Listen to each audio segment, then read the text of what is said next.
उत्तराखंड में बेरोजगारी, बढ़ती महंगाई, गैरसैंण में विधानसभा का सत्र न कराने और विभिन्न क्षेत्रों में गुलदारों के बढ़ते हमले को लेकर कांग्रेस ने विधानसभा कूच किया।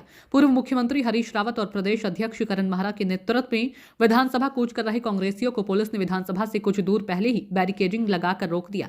इससे नाराज कांग्रेस कार्यकर्ताओं ने सड़क पर बैठकर वहीं धरना शुरू कर दिया और सरकार के खिलाफ जमकर नारेबाजी की। ये उन लोगों की लड़ाई के लिए हम लोग आज यहाँ पे इकट्ठा हैं, जो लोग वर्षों पहले हमारे तराई भाबर क्षेत्र में आकर के बसे, पहाड़ों की गोद से आकर के बसे, जो भूमिहीन थे, खाली पड़े हुए ज़मीनों पर बसे और वहाँ उन्होंने अपने शीतकालीन आवास के रूप में पहले बसे, फिर धीरे धीरे वहीं रहने लग गए।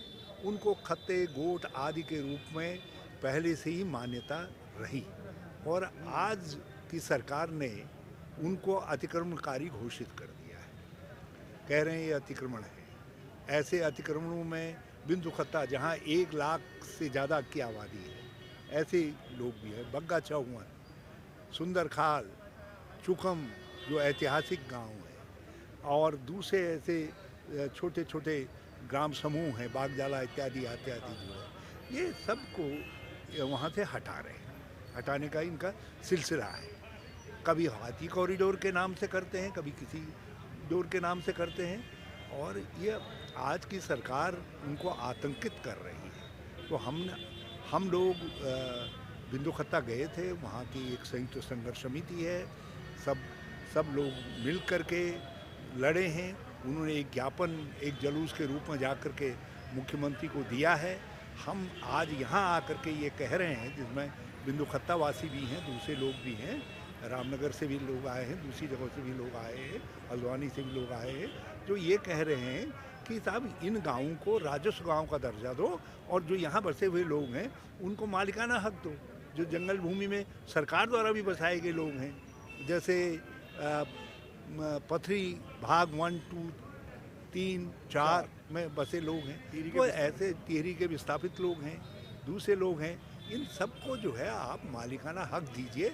आप अनिश्चय के गर्त में चीज़ों को नहीं छोड़ सकते।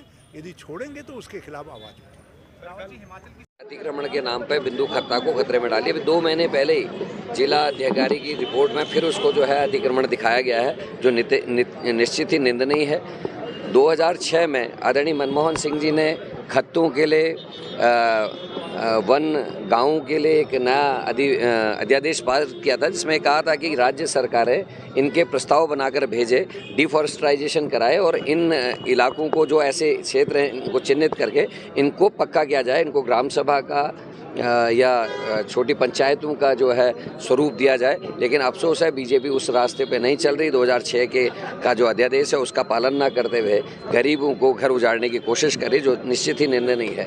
जब सरकारों ने बिंदु खत्ता जैसे इलाकों को तोड़ने की या ध्वस्त करने की कोशिश की, पंडित नारायण दत्त तिवारी, हरीश रावत जी जैसे कदावर नेता जो कांग्रेस के हैं, वो लगातार इसके विरोध में खड़े रहे और ये लोगों के आशियाने बचे। लेकिन आज फिर उनको खतरा है और मैं कह रहा हूं कि सरकार को, केंद्र सरकार का 2006 का जो अध्यादेश है उसका पालन करते हुए इन खत्तों को, जितने भी गांव जंगलों में बसे हैं, जो वन ग्राम हैं, उनको पक्का करने का काम करना चाहिए। लोगों के आशियाने नहीं छीनने चाहिए और हम लोग पूरी ताकत से बिंदु खत्ता के लोगों के साथ खड़े हैं। सर, कल आपने बिंदु खत्ता से, हल्द्वानी से बिंदु खत्ता से आज अपनी इस मांग को लेकर यहाँ पर आए हैं कि ये पुश्तैनी रूप में जिस स्थान पर बसते हैं उस स्थान को राजस्व ग्राम घोषित किया जाए। ये इनकी बहुत पुरानी मांग है और ये लोग आशंकित तब हुए जब कुछ महीने पहले इन लोगों के उस बिंदु खत्ता को अनधिकृत बस्ती की श्रेणी में डाल दिया गया।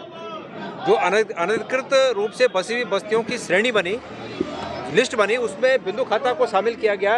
इससे ये लोग अपने भविष्य के प्रति चिंतित हैं। हमारा ये हक बनता है, हमारा ये फर्ज बनता है कि हम इन लोगों की मांग को जायज़ तरीके से सरकार तक पहुंचाने का काम करें और इन्हें सहयोग देने के लिए हम यहाँ पर आए हैं।